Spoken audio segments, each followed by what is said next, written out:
اس cycle کو آگ لگا کے اس کے اوپر وہ بیٹھ جاتے تھے تو اسے انہیں وہ آگ نقصان. یہ ان کی کرامت تھی نا.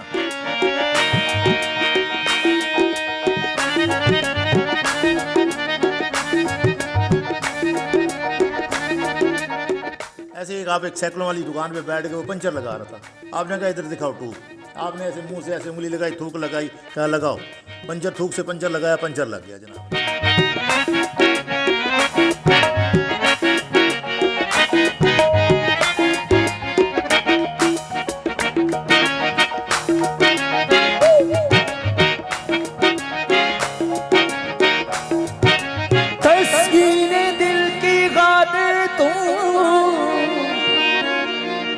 ڈیلی فار یو کی ویڈیوز دیکھنے کے لیے ہمارے چینل کو سبسکرائب کیجیے اور بیل آئیکن پر کلک کیجیے تاکہ نئے آنے والی تمام ویڈیوز سے آپ باخبر رہ سکیں. السلام علیکم ناظرین, ڈیلی فار یو کے ساتھ آپ کا میزبان محمد عمران جعفر حاضر خدمت ہے. ناظرین, آج ہم ایک ایسی درگاہ پر موجود ہیں جس سے متعلق انتہائی پراسرار باتیں منسوب ہیں. اس درگاہ کا نام ہے یہ حضرت پیر امام بخش رحمۃ اللہ علیہ المعروف بابا سائیکلوں والے.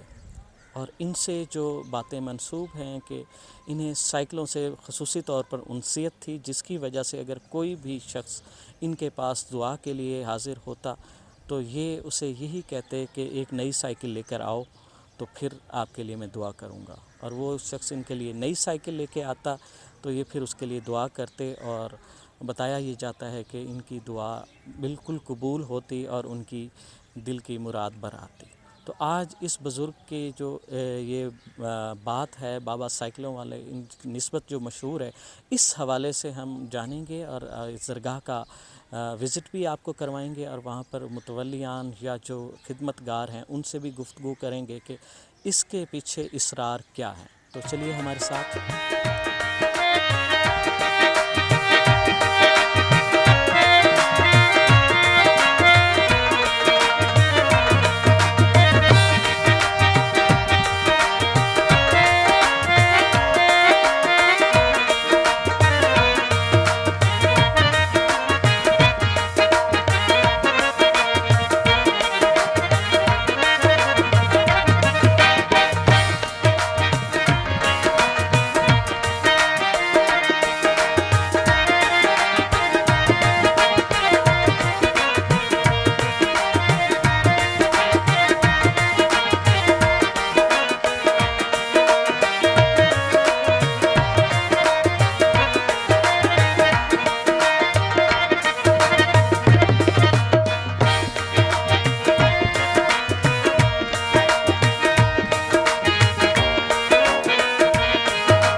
جی ناظرین, اس وقت ہم درگاہ کے اندر آ چکے ہیں اور ہمارے ساتھ موجود ہیں یہاں کے خادم محمد امجد فیاض سروری قادری, اور ان سے ہم اس درگاہ کے حقائق سے متعلق جانیں گے. جو یہ بزرگ یہاں پر آرام فرما ہیں حضرت پیر امام بخش المعروف بابا سائیکلوں والے, تو یہ کیا ان کی ہسٹری ہے اور یہ جو سائیکلوں والے سے یہ منسوب ہیں اور مشہور ہیں, اس کے کیا حقائق ہیں. السلام علیکم. وعلیکم السلام ورحمۃ اللہ وبرکاتہ. جی بڑی مہربانی, بہت بہت شکریہ, آپ نے ہمیں یاد کیا. تو میرا یہ ساتھی گاری ہے, مسافر خانہ ہے. میں تقریباً 9 سال سے اس ایریے میں بابا جی کا پڑوسی ہوں, ان کا خادم ہوں. تو شروع میں جب میں آیا تو پھر میں نے آپ سے گزارش کی کہ حضور نظر شفقت فرمائے. تو بس پھر انہوں نے اپنی خدمت میں رکھا ہوا ہے, اپنی زیارت کرائی. تو پھر میں نے یہاں سے ان کے یہ جتنا بھی یہ علاقہ ہے یہ سارا ان کا اپنا ہی یہ جگہ تھی. تو یہ کھک فیملی سے تعلق رکھتے تھے. تو یہ پیدائشی مادرزاد ولی تھے یعنی کہ, لیکن پہچان ان کی بعد میں ہوئی جب یہ 5-6 سال کے ہوئے. تو اس وقت ان کے عزیزوں کو شروع میں یہ یعنی کہ پیدائشی یعنی کہ 2-3 سال کے تھے تو ان کے والدین پردہ کر گئے یتیمی میں. پھر ان کے یہ دادا دادی ہیں جو ان کے قدموں میں دفن ہیں. ان کے دادا دادی نے پھر ان کی پرورش کی, ان کو پالا. تو یہ اس وقت کیونکہ یہ دیہاتی ایریا تھا تو یہ دیہات میں یہ سارا ان کا نظام یعنی کہ جیسے دیہاتوں کا ہوتا ہے بھیڑ بکریاں چرانا, کھیتی باڑی کرنا. تو یہ چھوٹے تھے تو ان کو ان کے دادا دادی نے کہا کہ جاؤ بھیڑ بکریاں چرایا کرو. تو یہ چلانے شروع میں بچے جیسے جاتے ہیں تو کچھ عرصہ جاتے رہے. ایک دن انہوں نے جناب والا ان کا موڈ نہیں تھا تو انہوں نے جناب والا کیا کیا اپنے کمرے میں آ کے بستروں میں چھپ کے بیٹھ گئے.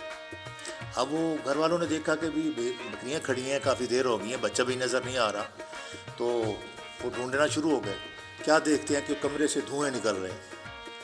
تو جب ان کو سمجھا انہوں نے کہ شاید آگ لگی ہے کمرے, بھاگے آئے اندر, دیکھا بسترے اٹھائے فوراً, تو بستروں کے نیچے یہ چھپے ہوئے تھے. یہ بچے تھے اس وقت, یعنی کہ ہو سکتا ہے 7-8 سال کی عمر ہو ان کی. تو بس وہیں سے پھر ان کی پہچان ہوئی کہ آگ تو نہیں لگی ہوئی تھی.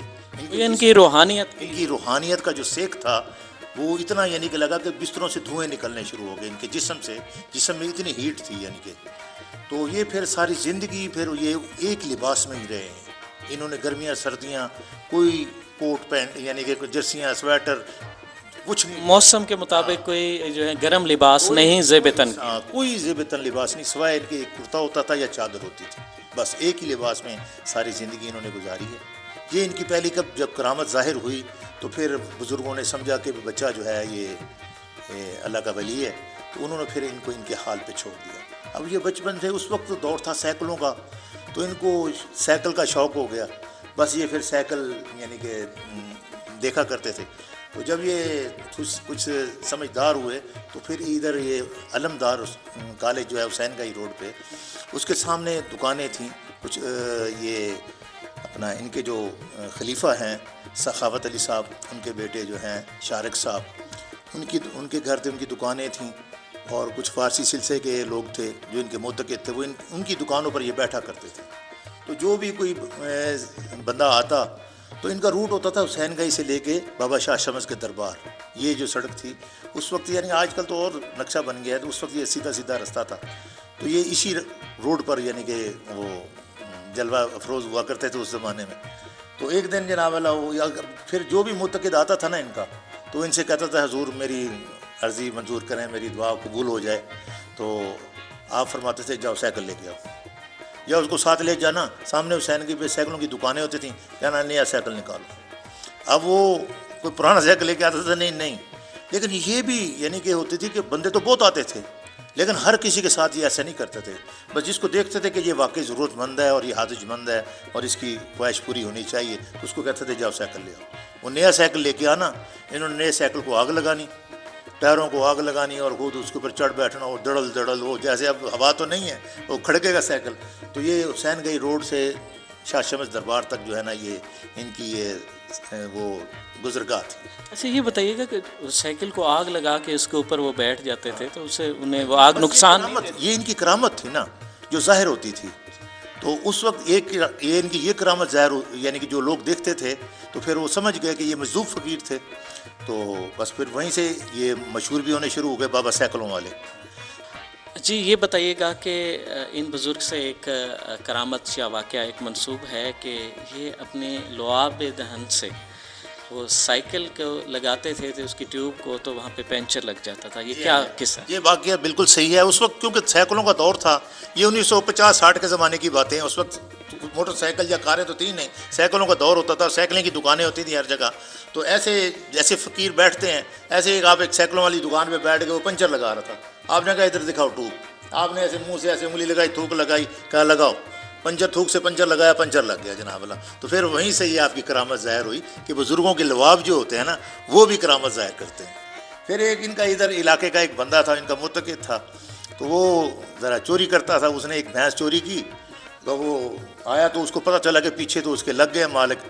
تو وہ ڈانگیں سوٹے اور وہ چھرے لے کے آ رہے تھے, تو وہ ڈر کے مارے ادھر آئے. ادھر آ کے اس نے بھینس باندھی اور آپ کے قدموں میں گرا, توبہ طیب ہوا, کہنے کہ سرکار مجھے بچا لو, میری توبہ, آئندہ ایسا کام نہیں کروں گا. تو آپ نے شفقت فرمائی. وہ بھینس ادھر بندھی ہوئی تھی, وہ جب وہ سارے لوگ آئے انہوں نے دیکھا تو بھینس تھی کالے رنگ کی, وہ بھینس جناب اللہ بھورے رنگ کی بن گئی. انہوں نے دیکھا یہ تو بھینس ہی ماری نہیں ہے, اس کا رنگ ہی نہیں ہے. تو وہ بندہ بھی بچ گیا اور اس طرح آپ کی کرامت ظاہر ہوئی.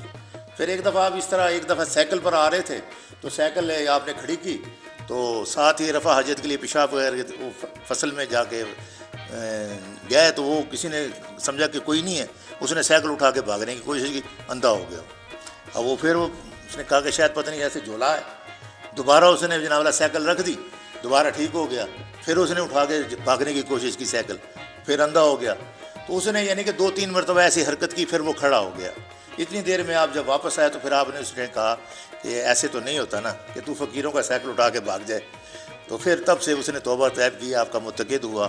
تو یہ کرامات جو تھیں, یہ میں ادھر سے آیا ہوں, میں ان کے عزیز و اقارب جو ہیں جو اب حیات ہیں, جو ان کی خدمت بھی کرتے ہیں, کہ عرس وغیرہ ان کی تقریبات اور ان کے یہ سارے رنگ روغن اور ان کی خدمت کرتے ہیں, یہ میں نے ساری معلومات ان سے لی ہیں جو ان کی کرامات ہیں. اب بھی لوگ یہ تالے لگے ہوئے ہیں, یہ جندرے لگے ہوئے ہیں, یہ چوڑیاں لگی ہوئی ہیں, یا یہ سائیکل, یعنی کہ جو بھی متقد آتا تھا نا وہ اپنی ایک نشانی دے کے جاتا ہے. جیسے کسی کا جانور بیمار ہو جائے تو یہ گھنگرو ادھر یہ لٹکا جاتے ہیں کہ جی میرا جانور ٹھیک ہو جائے, اس کے گلے کی نشانی یہاں ڈال جاتے ہیں.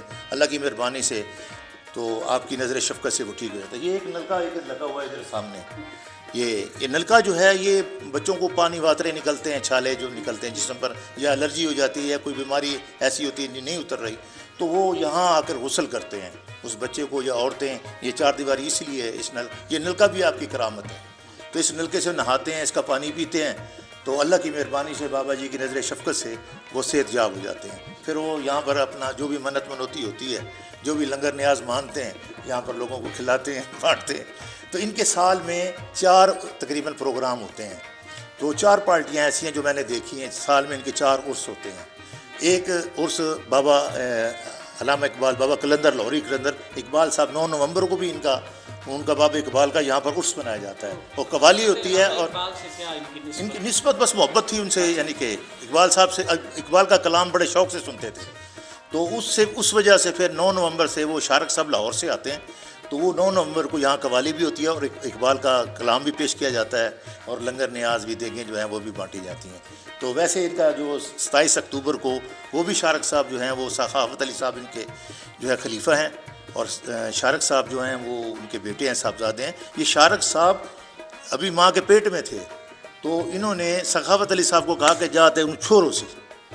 تو یعنی کہ ابھی ماں کے پیٹ میں بچہ تھا, تو آپ نے بشارت دے دی سخاوت علی صاحب کو کہ آپ کے چھور ہوگا. وہ چھور جو ہے نا یہ شارق صاحب پیدا ہوئے, تو وہ تب سے آپ کے متقد ہیں. اب وہ ماشاءاللہ 40-45 سال کے ہیں, تو ہر سال وہ آ کے ان کے 2 تقریبات کرتے ہیں, علامہ اقبال کی اور آپ کے 27 اکتوبر کی وہ قوالی اور پروگرام, اور باقاعدہ یہ جو سیج سجائی جاتی ہے, عرس منایا جاتا ہے, یہ سارا وہ پروگرام وہ یہاں آ کے کرتے ہیں. باقی ایک وارسی سلسلے کے بھی ہیں جو سلور کے کارخانے ملتان میں رہتے ہیں. ایک گلا منڈی سے بھی ایک بزرگ ہیں, وہ بھی آتے ہیں, وہ بھی چادریں اور لنگر اور نیاز, یہ یعنی کہ جیسے جن لوگوں کی عقیدت ہوتی ہے وہ اپنی عقیدت کے مطابق. یہ بھی ہوتا تھا نا, ان کا جو بھی متقد ہوتا تھا نا, تو اس وقت وہ سادہ زمانہ تھا, ہزاروں سینکڑوں والی بات ہوتی تھی. آج وہ کروڑوں اربوں پتی ہیں, یعنی کہ ان کے کاروبار اتنے وسیع ہو گئے ہیں, ان کے بچوں کے کاروبار اتنے وسیع ہو گئے ہیں ماشاءاللہ. پھر اس وجہ سے پھر وہ یعنی کہ جس کو بھی آپ نے رنگا ہے نا, آج وہ کروڑوں پتی ہے. یعنی کہ آپ نے جس کو بھی نوازا ہے تو وہ ماشاءاللہ یعنی کہ صاحب خوشحال ہو گئے ساری فیملیاں. بہت شکریہ جی. ناظرین, آج کے اس پروگرام میں ہم نے اس بزرگ حضرت پیر امام بخش رحمۃ اللہ علیہ المعروف بابا سائیکلوں والے کی سوانح حیات سے متعلق گفتگو کی, اور اس اسرار سے پردہ اٹھانے کی کوشش کی کہ یہ بزرگ اس نام سے کیوں موسوم ہیں, منسوب ہیں اور مشہور ہیں, حضرت بابا سائیکلوں والے. تو ناظرین, اس طرح کی دلچسپ ویڈیوز کے لیے جڑے رہیے ڈیلی فار یو کے ساتھ. اپنے میزبان محمد عمران جعفر کو دیجیے اجازت. اللہ نگہبان.